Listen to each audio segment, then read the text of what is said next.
రైతులకు అన్ని విధాల అండగా ఉంటామని బీఆర్ఎస్ వర్కింగ్ ప్రెసిడెంట్ కేటీఆర్ భరోసా ఇచ్చారు. అకాల వర్షాలతో ఇబ్బందులు పడుతున్న అన్నదాతలెవరూ అధైర్యపడవద్దని ధైర్యం చెప్పారు. సర్కారు మెడలు వంచి రైతులకు న్యాయం జరిగేలా చూస్తామన్నారు. ఇప్పటికైనా అన్నదాతలకు ప్రభుత్వం న్యాయం చేయాలని కేటీఆర్ డిమాండ్ చేశారు.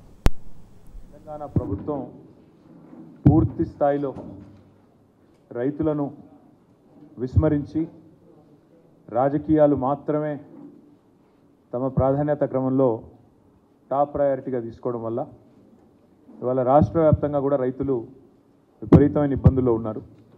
ముఖ్యంగా ఈ ఎండాకాలంలో కూడా కురిసిన అకాల వర్షాల వల్ల విపరీతమైన నష్టం జరిగి ఈరోజు కష్టాల కడగళ్లలో రైతులున్న మాటను ప్రభుత్వం గత నెల రోజులుగా రాజకీయాలు మాత్రమే చేస్తూ పట్టించుకోలేదు. ఉదాహరణకు నిన్న మొన్న కొన్ని దయనీయమైన దృశ్యాలు సామాజిక మాధ్యమాల ద్వారా మనందరం కూడా చూస్తూ ఉన్నాం.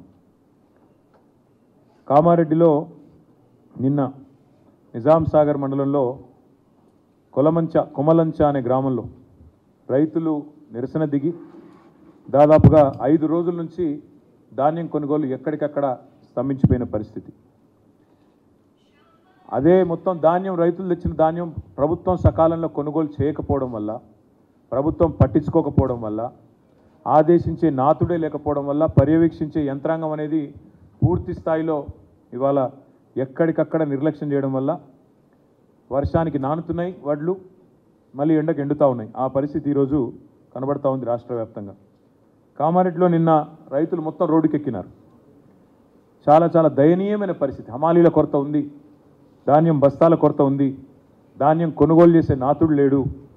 25 రోజులైంది.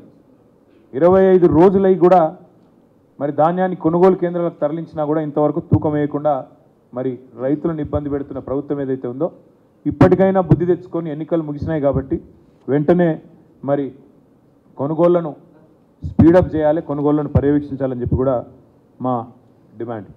రెండవది, తరుగు పేరుతో దాదాపుగా ఒక్కొక్క క్వింటాల్కు 3.5 కిలోలు ఇవాళ తీసేస్తూ ఉన్నారు.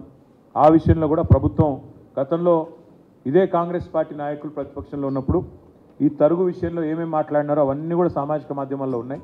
మరి వారు ఆనాడు చెప్పిన మాటల్ని నేను ఉటంకిస్తూ ఉన్నాను, కొత్తదేం లేదు. ఎట్టి పరిస్థితుల్లో కూడా రైతుకు అన్యాయం చేయకుండా, తరుగు అనేది లేకుండా మరి ముందుకు రావాలి, వెంటనే రైతులకు పూర్తి స్థాయిలో న్యాయం చేయాలని చెప్పి కూడా మేము డిమాండ్ చేస్తూ ఉన్నాం. దాంతోపాటు ఎక్కడికక్కడ ఒక దగ్గర కాదు, కామారెడ్డి జిల్లాలో రైతులు రోడ్డెక్కారు. నిర్మల్ జిల్లా లక్ష్మణ్ చాందా మండల కేంద్రంలో మరి రైతులు అక్కడ కూడా రోడ్డెక్కినారు. తడిసిన ధాన్యం ఎక్కడికక్కడ తడిసిపోయి ఆగమాగం అయిపోతే అక్కడ కూడా రైతులు రోడ్డెక్కి ధర్నాలు చేస్తూ ఉన్నారు. యాదాద్రి భువనగిరి జిల్లాలో బీబీనగర్ దగ్గర ధాన్యం బస్తాలతోనే నిరసన కూడా తెలిపినారు. వరంగల్ వెళ్ళే రోడ్డు మీద మరి వాహనాల రాకపోకలు స్తంభించిపోయిన పరిస్థితి.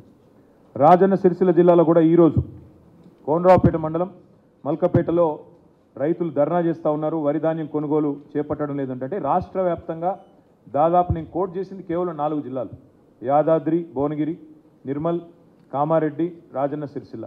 ఇవి మాత్రమే కాకుండా ఇంకా చాలా చోట్ల రైతులు గత 25-30 రోజులుగా ధాన్యం తెచ్చిన తర్వాత కూడా ఇంతవరకు కొనుగోలు చేయకుండా, అధికార యంత్రాంగం పట్టించుకోకుండా, పర్యవేక్షించే నాదుడు లేకుండా దయనీయమైన స్థితిలో ఉన్నారు.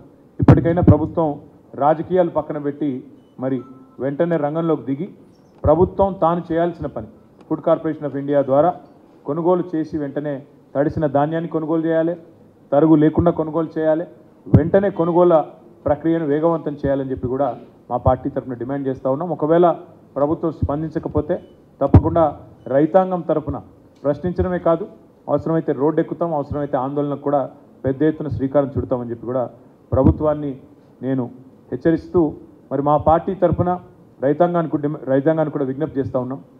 మీరెవరూ ఆందోళన పడాల్సిన అవసరం లేదు. మీ తరఫున కేసీఆర్ గారు, బీఆర్ఎస్ పార్టీ యంత్రాంగం మొత్తం ఉంది. మీరు ఎక్కడికి పిలిచినా వస్తాం, మీరు ఎప్పుడు పిలిచినా వస్తాం.